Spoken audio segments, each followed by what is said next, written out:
आजकल सभी घरों में मेड्स हैं, ज़्यादातर सभी घरों में।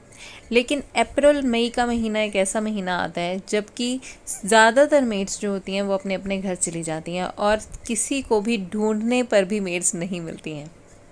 अब ऐसे में घर की लॉन्ड्री, ऑर्गेनाइजेशन, कुकिंग, ये सब काम के साथ साथ क्लीनिंग पार्ट भी आपके हाथ में आ जाता है।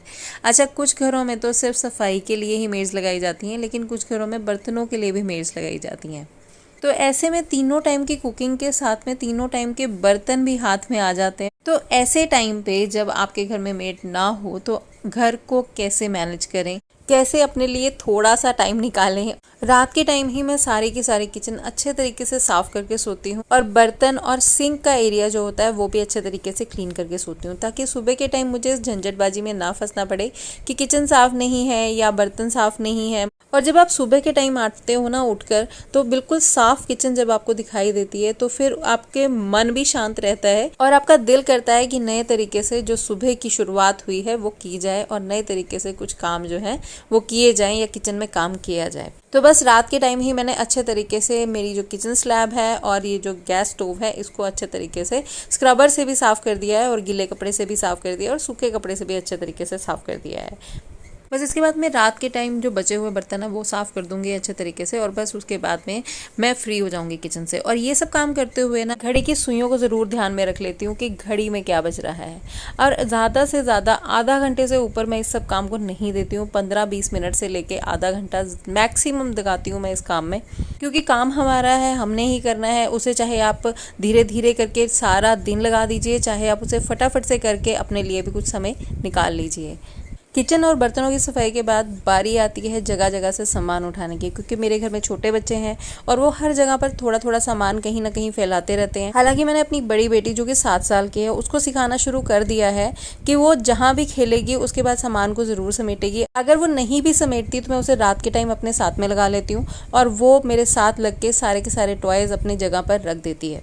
अच्छा, आते बनने में ना टाइम लगता है। ऐसा नहीं होता कि आपने बच्चों को कहा और वो झटपट से रॉबर्ट की तरह साथ में लग गए। नहीं, ऐसा नहीं होता। ये आते धीरे धीरे बनती हैं। जैसे जैसे आप उन्हें थोड़ी थोड़ी छोटी छोटी जिम्मेवारियां देते रहते हैं वैसे वैसे वो जिम्मेवार बनते चले जाते हैं। झाड़ू पोछा मैं कोशिश करती हूँ कि सुबह के सुबह कर दिया जाए, ताकि बाकी का सारा दिन जो है घर बिल्कुल साफ़ सुथरा रहे। झाड़ू मैं हर रोज़ लगाती हूँ, कई बार शाम के टाइम भी लगा देती हूँ, क्योंकि छोटे बच्चे हैं, हर जगह पर घूमते हैं, इसलिए मेरी कोशिश रहती है कि फर्श हमेशा ही साफ़ रहे। अच्छा, पोछा मैं तीसरे दिन लगाती हूँ सारे घर के अंदर, लेकिन सिर्फ जो मेरा किचन का एरिया होता है और जो मेरा ड्राइंग एरिया है जहाँ पर सब बैठे होते हैं, यानी पे किसी ने आना है तो वो भी सबसे पहले आके ड्राइंग एरिया में ही बैठेगा। तो इन 2 एरियाज़ के अंदर मैं हर रोज़ पोछा लगा देती हूँ ताकि ये साफ़ रहें। और घर जो होता है ना उसके अंदर आजकल बंद घर होते हैं तो बहुत ज़्यादा डस्ट वगैरह नहीं होती है। अगर आप झाड़ू लगा देते हो तो भी घर बिल्कुल साफ सुथरा चमक जाता है।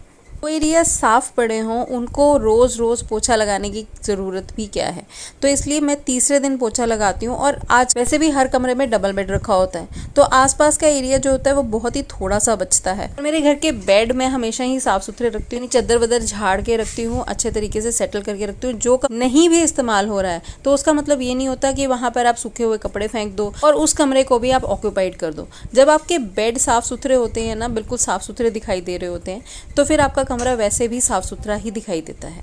झाड़ू लगाते लगाते आसपास की दीवारें वगैरह जो होती हैं, कॉर्नर्स वगैरह होता है, उन पे भी मैं साथ साथ झाड़ू लगा देती हूँ ताकि वो भी साफ़ सुथरी हो जाएं, यानी कि जाले वाले जो हैं वो साथ में ही साफ़ हो जाएं। और जिन 2 दिन में मैं पोछा नहीं लगाती, यानी कि सिर्फ झाड़ू लगाती हूँ, उस समय मैं डस्टिंग का काम भी साथ में कर देती हूँ। तो झाड़ू लगाया और डस्टिंग भी साथ में ही हो गई। साथ ही उस दिन जिस कमरे को भी पकड़ा डस्टिंग करने के लिए, साथ में ही उसकी ऑर्गेनाइजेशन, यानी कि अलमारी वगैरह सेट करनी है या बेडशीट चेंज करनी है, तो साथ के साथ ही हो जाती है।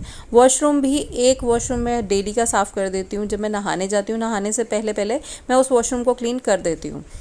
तो ये था मेरा डेली का क्लीनिंग शेड्यूल जो कि मैंने आज आपके साथ शेयर किया। आपको वीडियो अच्छी लगी हो तो वीडियो को लाइक कर देना। चैनल पर कि जल्द ही मिलूंगी मैं आपसे नेक्स्ट वीडियो में। मस्त रहिए, व्यस्त रहिए, पर अस्त व्यस्त ना रहिए।